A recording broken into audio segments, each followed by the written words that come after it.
Můj další host nedávno vydal svou 221. knihu. Nemám napsáno tolik pohlednic. Tato kniha se jmenuje Jaká je budoucnost strategie Eris 3. Vítejte, doktore Asimove.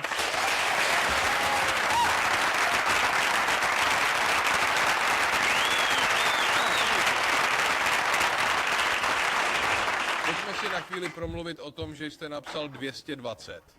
Dosud es riskou. Myslíte, že je to kompulzivní chování? Baví mě to. Víte? Proč ne? Jasně, ale říkám si, tady jsem, hezký spisovatel, měl bych se to naučit. Jaký máte plán, abyste napsal tolik knih? Ráno vstanu, sednu si a píšu. Když skončím, jdu do postele. Je nějaké konkrétní dílo, které máte rád? Risku nejvíc.